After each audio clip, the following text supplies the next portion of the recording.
میں نہیں رہوں گا تو نماز کون پڑھائے گا؟ امام صاحب کو یہ غلط فہمی، مؤذن کو یہ غلط فہمی، میں نہیں رہوں گا تو اذان کون دے گا؟ مسجد کے خادم کو یہ غلط فہمی کہ میں نہیں رہوں گا تو مسجد کی صاف صفائی کون کرے گا؟ مسجد کے ٹرسٹیان اور ذمہ داروں کو یہ غلط فہمی کہ میں نہیں رہوں گا تو چندہ وصول کون کرے گا، حساب کتاب کون رکھے گا؟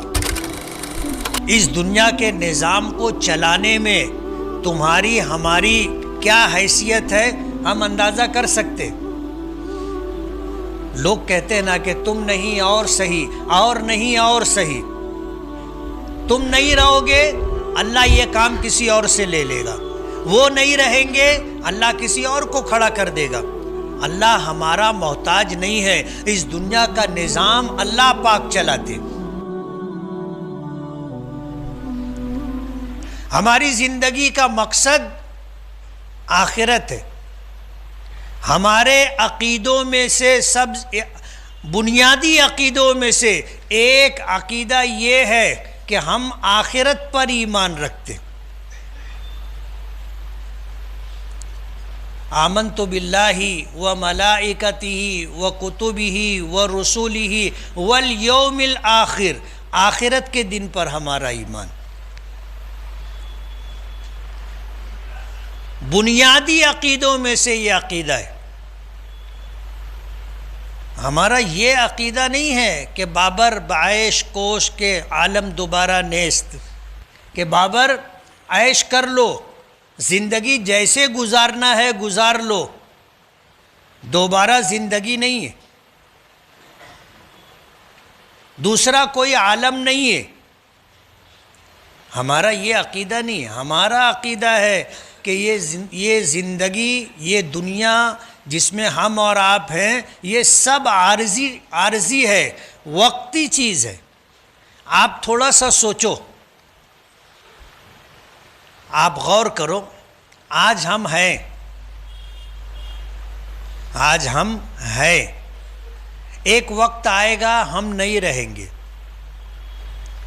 وقت پورا ہو جائے گا، اللہ ہمیں بلائیں گے، اللہ کی جوار رحمت میں جانا ہے۔ آج ہمیں جو جاننے والے لوگ ہیں ان کو بھی جانا ہے۔ جب آخری آدمی جو ہمیں جانتا تھا وہ بھی اس دنیا سے چلا جائے گا تو آپ بتاؤ ہماری کیا حیثیت رہے گی؟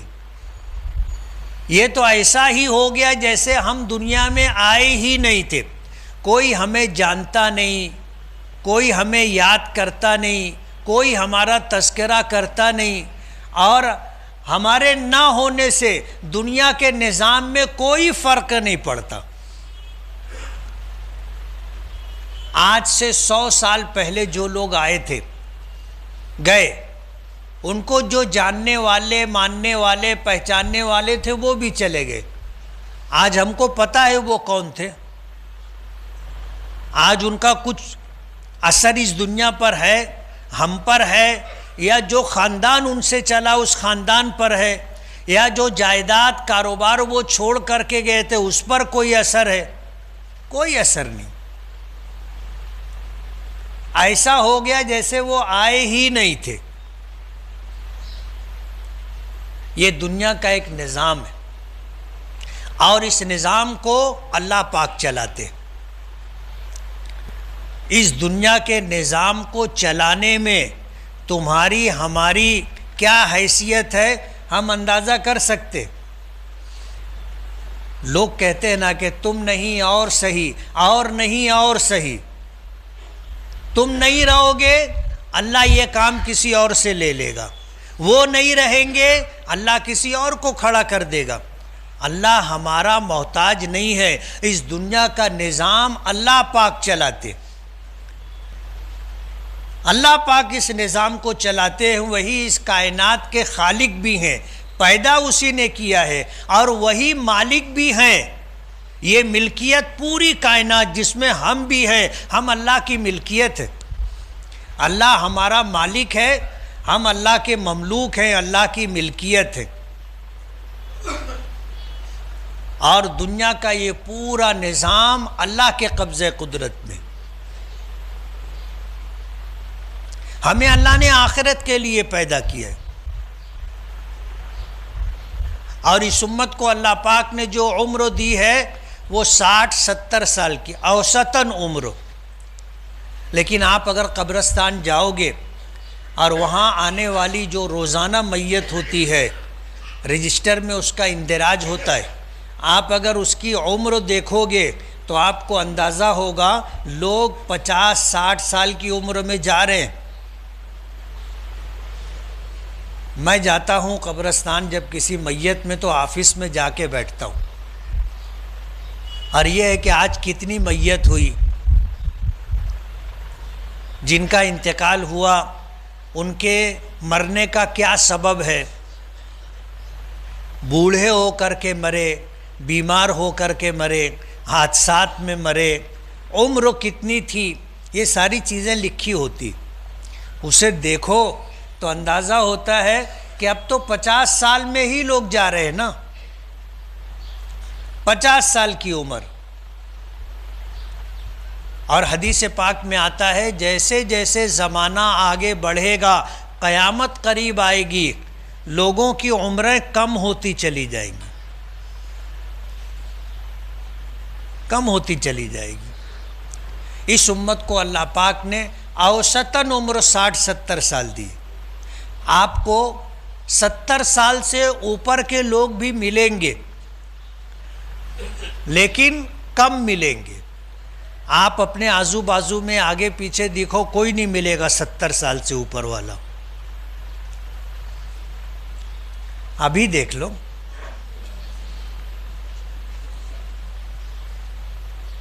عمریں کم ہو گئی لوگوں کی. ہم اپنے بچپن میں دیکھا کرتے تھے، مسجد میں بوڑھے لوگ ملتے تھے، بڑا بڑا پھیٹا باندھے ہوتے تھے، ملتے تھے. اب وہ سر بھی غائب ہو گئے اور پھیٹے بھی غائب ہو گئے.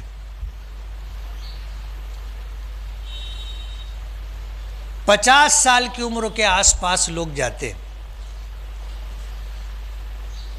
ہم کو جاننے پہچاننے والے لوگ چلے گئے تو پھر ہمارا کہیں کوئی وجود، کوئی تذکرہ نہیں. دور کہاں جاؤ گے؟ جہاں میں کھڑا ہوں، جہاں آپ بیٹھے ہیں، آج سے 50 سال پہلے، 60 سال پہلے دوسرے لوگ تھے. اس منبر و محراب میں اس زمانے کے علماء کرام کھڑے ہوتے تھے اور بات کرتے تھے. آج کی ینگ جنریشن اور نوجوانوں سے ہم پوچھیں گے تو ان کو ان کا نام بھی نہیں معلوم نا. کون امامت کرتا تھا نہیں معلوم، کون جمعہ میں خطاب کیا کرتا تھا نہیں معلوم، کون مؤذن تھا نہیں معلوم. حالانکہ اپنے زمانے میں ان کی ایک حیثیت تھی، ایک حیثیت تھی ان کی. آج کی نوجوان نسل کو معلوم بھی نہیں. 1986 سے میں امامت کر رہا ہوں. 1986 سے پہلے جب سے یہ مسجد بنی، نہ جانے کتنے لوگوں نے امامت کی ہوگی، کتنے لوگ جمعہ میں بیان کرتے ہوں گے، درس قرآن دیا کرتے ہوں گے، اس مسجد کی خدمت کرتے ہوں گے، اذان جیسا اہم کام انجام دیا کرتے ہوں گے. آج کس کو معلوم؟ کوئی یاد کرتا ہے ان کو؟ کوئی نہیں یاد کرتا. ہمارا بھی یہی حال ہونے والا ہے، ہمارا بھی یہی حال ہونے والا ہے. یہ دنیا کا نظام ہے. جس چیز کو اللہ نے وجود عطا کیا ہے اس کو فنا سے دوچار ہونا ہے. اس دنیا کا نظام کون چلاتا ہے؟ زور سے بولو نا. اللہ پاک چلاتے. ہم کو غلط فہمی ہو جاتی، غلط فہمی ہو جاتی کہ ہم چلا رہے. میں نہیں رہوں گا تو نماز کون پڑھائے گا؟ امام صاحب کو یہ غلط فہمی، مؤذن کو یہ غلط فہمی، میں نہیں رہوں گا تو اذان کون دے گا؟ مسجد کے خادم کو یہ غلط فہمی کہ میں نہیں رہوں گا تو مسجد کی صاف صفائی کون کرے گا؟ مسجد کے ٹرسٹیان اور ذمہ داروں کو یہ غلط فہمی کہ میں نہیں رہوں گا تو چندہ وصول کون کرے گا، حساب کتاب کون رکھے گا؟ ایسا ہے نہیں، دنیا کا نظام ہے اور اللہ نے ایسا ہی بنایا ہے۔ امام صاحب نہیں آئے تو لوگ ایسے دیکھتے ہیں، ایسے دیکھتے ہیں، چلو تم پڑھا دو، اور کوئی بھی آگے بڑھ کے پڑھا لیتا ہے نا، کام رکتا ہے؟ نہیں رکتا۔ ہمیں اللہ کا شکر گزار ہونا چاہیے کہ اللہ تعالی ہم سے کام لے رہا ہے۔